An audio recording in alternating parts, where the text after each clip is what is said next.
feel like for the first time in a very long time as a Pokemon fan, it's not incredibly obvious what the next mainline game is actually going to be. There's so much speculation, be it from a Black and White remake to a Legends Kyurem to a Legends Celebi to a Let's Go Johto. There's a lot of possibilities for what the Pokemon Company could decide to release in 2024 as the final Pokemon game on Switch, but also in general, I think there's actually a lot of possibilities for this upcoming Pokemon Presents on Pokemon Day that maybe a lot of other people aren't really considering. I think there could actually end up being quite a few surprises in store for us on Pokemon Day 2024, so that's what we're going to talk about today. Of course, if you're new here and you enjoy Nintendo discussion, speculation, theories, all of that stuff, please consider subscribing.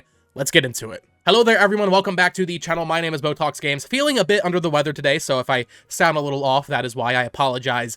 But today I wanted to talk about the upcoming Pokemon Presents, or the presumed upcoming Pokemon Presents that we usually get at the end of February.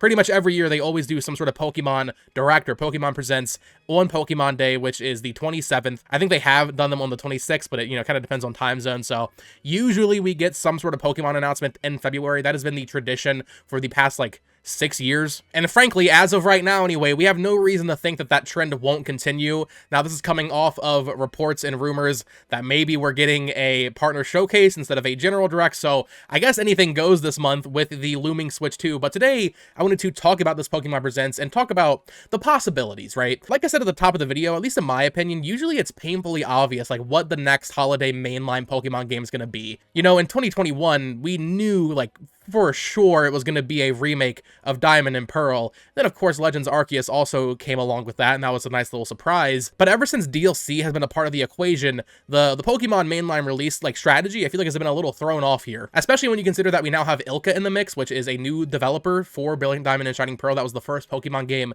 they ever made, unless you count Pokemon Home. And that was also the first Pokemon game that Game Freak didn't actually make. So we have a whole new developer in the mix now, which could really change up how they decide and when they decide to release what games, what remakes, and when. So yeah, I wanted to get into all of the possibilities for what they could announce in this upcoming Pokemon Presents, once again, just assuming we do get one. Of course, there's always the obvious stuff, right? Pokemon Presents, not normally that good, especially later ones that we get in the year. Usually the Pokemon Day one is okay because that's where they announce the mainline game, but I think there was one last year for Pokemon Sleep that was just actually horrible. In fact, that actually might have been the Pokemon Day one, so maybe that's not a great example, but Pokemon Presents, they usually show all of their mobile games and give updates for the anniversaries and stuff. So Pokemon Masters EX, Cafe Remix, Pokemon Unite, all of these games are going to get updates. They do it every single time. I would like to live in a society where they don't do that, but I get it, these aren't Pokemon Directs anymore, they're Pokemon Presents that represent the entire brand, not just the games, not just the home console games, but also mobile, and then even recently they've been doing anime announcements and TCG announcements in the Pokemon Presents now. It's not just games anymore, so definitely expect some updates on things that maybe you aren't really looking forward to here. But outside of those things, I think there actually are a couple other announcements they could make here for the Pokemon franchise that are actually exciting for some of us, first of which being a spinoff. We just got Detective Pikachu Returns in October, and that game, that's Detective Pikachu. There's not much to say about it that hasn't already been said. But the Switch generation has been very interesting for Pokemon in that most of the really popular spinoffs actually came out on mobile. Pokemon Unite would have been such a big deal if it was a Wii U game or something, but then it became a mobile game, and yeah, it has its player base, but it doesn't feel as substantial as new Pokemon Snap, if that makes sense, because it is free to play, because there are microtransactions. In terms of box, retail full releases for Pokemon spin-offs on Switch, we got Pokken Tournament Deluxe, which was a port, we got new Pokemon Snap, and of course we got Pokemon Mystery Dungeon Rescue Team Deluxe, and then later last year we got Detective Pikachu Returns. So we've gotten a couple, but compared to what we used to get on the DS or even on the Wii and stuff, man, there's been nothing. There's been nothing interesting for Pokemon spin-offs lately because, as expected, they allot most of those resources to mobile games like Genius Sonority, the developer of Pokemon Shuffle and Pokemon Battle Troze on 3DS. Yeah, those are smaller eShop games, but they were still kind of exciting. Now they just do Cafe Remix. But I wouldn't completely rule out the possibility of a new Pokemon spinoff being announced, a substantial one. It'll probably be a remake if we do get one, and I think most likely it would be a new Pokemon Mystery Dungeon. We got the Rescue Team Deluxe remake, remaster, whatever you want to call it, back in, I think that was 2020, right? So it's already been 4 years, or just about 4 years, since we got a Mystery Dungeon game. That game didn't light the world on fire, but it did sell over 1 million units, it sold pretty well. I don't think it's unlikely to expect a new Mystery Dungeon game. Those games seem pretty easy to make, and we just saw that new Sheer and the Wanderer game, which is the original base for Mystery Dungeon. That came out in Japan and is doing super well, so I feel like Mystery Dungeon is something that, it'd be weird to just stop that sub-series, so I could totally see a scenario where we get ideally an Explorers of Sky remake, but I think an Explorers of Darkness remake first probably makes more sense. I'm actually not too familiar with the DS Pokemon Mystery Dungeon games. I never actually played any of those, but I think another remake for Pokemon Mystery Dungeon could actually make a lot of sense this year. It is going to be, I guess, a much lighter year for the Switch 1, as we're expecting now with this partner showcase potentially happening next week instead of a full general direct. And if there's a Mystery Dungeon remake spinoff in the summer or something, that would at least help pad out the lineup for first-party software a little bit. They could surprise us and do something completely radical, like a new Pokemon Ranger game or a Pokken Tournament 2, but I think something of that scale, like a full new game, would probably be safe for new hardware at this point. Maybe I'm wrong, maybe they would just put it out on Switch 1 anyway, but I feel like if we're gonna get another Pokemon spinoff on the current Switch, Mystery Dungeon just makes the most sense. I also want to talk about the possibility of some Switch Online updates. We already got the Pokemon trading card game. We got Pokemon Stadium 1 and 2 on Switch Online. What else could they do? Well, the big question would be like red, blue, and yellow, and green, of course, in Japan, and then eventually gold, silver, crystal. I don't think that's going to happen yet. I do think that will happen.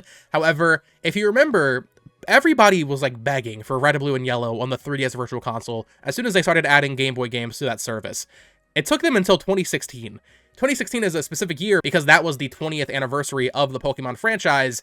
I think there is a good chance that they wait until 2026 to add Red, Blue, and Yellow to the Switch Online, because that's going to carry over, right? The Switch Online service will be on Switch 2, and it'll still be updated on Switch 1, I presume. I don't know why they wouldn't update these NES and Game Boy ROMs on the current last-gen Switch. So I feel like that's something they would save for the anniversary, the 30th anniversary, as part of like the 2026 Pokemon Day presentation. That's very late, but they waited a really long time to do it on 3DS too, and I feel like Pokemon Company, more than most developers, really likes celebrating anniversaries. Like, you look back to 2016, that's when Pokemon Sun and Moon came out, and they really hyped up that game. I mean, they revealed it with like concept art, just because they were so hyped that a new generation was coming as part of the anniversary. They did a ton of TCG promotion, as they always do. They did Pokemon Go that year. And then in 2021, maybe not necessarily a celebration of the entire franchise, but as part of that Pokemon Presents, we got not just Brilliant Diamond and Shining Pearl, but also Pokemon Legends Arceus. They announced 2 mainline games in one presentation, so I feel like a big 2026 for Pokemon as a franchise, not just for games, but as a multimedia franchise, is all but guaranteed to be a really big year for the franchise. So no, unfortunately, I don't think we'll get Red, Blue, and Yellow on Switch Online. I think it is likelier, though, however, that we will get something like Ruby and Sapphire Pinball, right? Just one of the spinoffs that are on Game Boy or Game Boy Color that we haven't gotten yet. I'm not sure how many others there are. I think Ruby Sapphire Pinball might be the only one, unless they add the original Mystery Dungeon, which I don't see why they would do, because it's already gotten a remake on the Switch. So I think Ruby Sapphire Pinball is probably the safest bet that we could get for a Switch Online drop as part of this Pokemon Presents. But enough talking about spin-offs and Pokemon Unite and Cafe Remix. Let's talk about what the mainline game this year will be, because like I said, I feel like normally it's like really obvious what we're gonna get.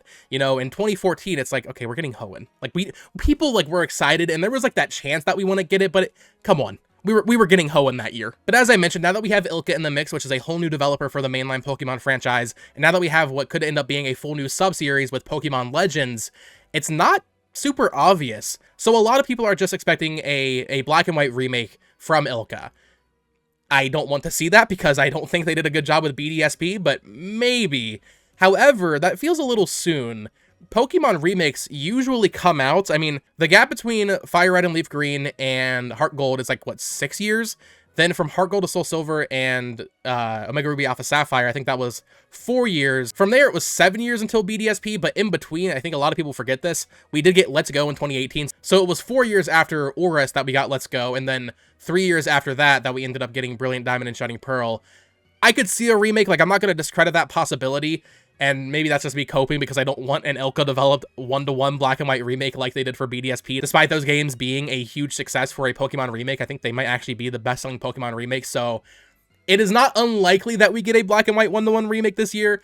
I just kind of hope we don't. Or if we do, I really hope that Ilka listened to the feedback from BDSP and really polishes this game to make it as best as it possibly can be. And Unova does seem to be the points of much focus from the Scarlet and Violet DLC. I actually haven't played it myself, but I know there's a lot of Unova themes in the Indigo Disc specifically. Whether or not that was all just a hint for what the next game will be remains to be seen. Even Legends Arceus had, what is it, Ingo? I can't remember his name exactly from the Battle Subway in Black and White. Like, he was in Legends Arceus for some reason. So they've been teasing Unova for a while, and Unova definitely would be next in terms of a proper remake, but maybe not. I mean, it's been It's been 14 years since Heart Gold and Soul Silver, meaning it has been longer since we actually got to explore Johto than Unova, because those games came out before Gen 5 even launched. So for me, as a huge Unova fan, Black and White is my favorite Pokemon game. I would rather them wait, you know, give Ilka some more time, and then maybe this year we get a remake of Gold and Silver again. Maybe it's Let's Go Wooper. I know I saw those logos going around that are obviously fake. Very well done, though. Maybe it's Let's Go Togepi and Wooper. Maybe it's something else entirely. Maybe it's just a one-to-one remake of Heart Gold and Soul Silver or something. But I think I personally would prefer that this year. As a die-hard Black and White fan, I would prefer if we got Johto first so they can spend longer making Black and White as good as possible. But it's also possible that we get a Legends game, and this is like best case scenario, right? I don't fully think this is going to happen because this feels like too good to be true, but it is possible that we get a new Legends game. I mean, the teams that work at Game Freak, I'm not too familiar with how they're structured anymore, especially with DLC being a prominent part of their development cycle now. But I know, like, the Legends Arceus team had nothing to do with Scarlet and Violet, and I don't think they had anything to do with the Scarlet and Violet DLC, meaning that by the time November 2024 rolls around, it'll have been probably, yeah, like 3 years since they finished Legends Arceus, which is pretty short for like a AAA development cycle, but for a Pokemon development cycle, that does line up. So I don't think it's impossible that we get a new Legends game this year, or at least a new game in the style of what Legends is. Maybe they don't call it Legends Kyurem or Legends Celebi, but something that plays more like that style of game. And I guess the question would be, would Legends Kyurem make more sense, or Legends Celebi? Frankly, once again, because I know we will get to Unova eventually, I still think I would prefer a Legends Celebi, or, you know, just another new Johto game, just to give Unova as much time. Let Game Freak, let Ilka, whoever ends up making this next Unova game, let them take as much time as possible to, if it's on Switch 2, learn the new hardware and really start polishing their games a little bit more. I'm sorry to throw Johto in the mix here, but I kind of, if we're going to get another unpolished Pokemon game, I would frankly prefer it is wasted on Johto. I know that might be kind of crazy to hear for some people, but I just really don't want to see Unova bastardized and ruined because it is my baby, and I'd be very sad. But I do think the possibility of a Legends Kyurem or Legends Celebi game, like those are definitely possible, and I think if we were to get a new Legends-style game, it would definitely be in one of those two regions. Kalos has also been brought up, so, I mean, there's a lot of lore there with AZ and the war from, what was it, 3,000 years ago, and Floette and all that, so there's plenty of stuff there. But there's also a lot of lore in Johto with Ikrudiak, the Bell Tower, there's the ruins of Alph, right? So there's plenty of stuff there. And then Black and White, I mean, Black and White has one of the most rich stories of any Pokemon game. There's plenty of stuff for them to do in Unova with Kyurem. Now, I do want to go over two other possible scenarios here before we end the video. There is the possibility that they don't release a game this year. I would say that's like less than a 10% chance because we didn't get a game last year. If we don't get a new mainline game this year, that will be the longest gap between Pokemon mainline games. Like, it's such a moneymaker that really wouldn't make sense, especially with Switch 2 coming out later this year or early next year. Like, they're going to want one more Pokemon game on the current Switch because Scarlet and Violet sold so well. It just wouldn't make sense to skip this year. Even with the quality concerns of Scarlet and Violet, I think the likelihood of them not releasing a game this year is, like, just very, very low. On the flip side, if Game Freak's going to Game Freak, is it possible that we actually get 2 games announced here? We saw them do this in 2021. If you adjust the timeline from when we got Sword and Shield, when we got the DLC, and then when we had that Pokemon Presents in 2021 with BDSP and Legends Arceus announced, we're actually at that same point in the Scarlet and Violet life cycle. So is it possible we get that one-to-one Black and White remake or Heart Gold Soul Silver remake, and then they also announce a new Legends game for 2025? Could we see that happen? Probably not. I still don't really understand what they were doing with Legends Arceus. I feel like they should have just not released it in January, because I feel like that was just not the best decision. I mean, the game still sold very well, but it could have sold much better if it had a holiday season to itself. But just think about that a little bit. Could we end up seeing 2 Pokemon games announced in a couple weeks here? I lean towards no, but maybe, especially if they're expecting a similar reaction to a one-to-one remake of Black and White. They might want to tease what's coming in 2025. It's definitely something to think about. I am very excited for this Pokemon Presents.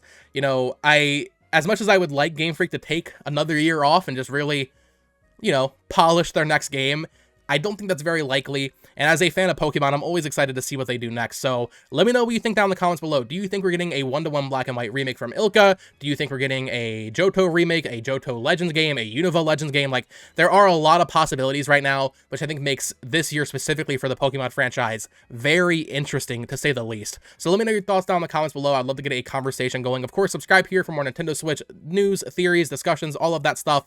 Follow me on Twitter at BotoxGames, and join the Discord that is linked down in the description. Until next time, folks, peace!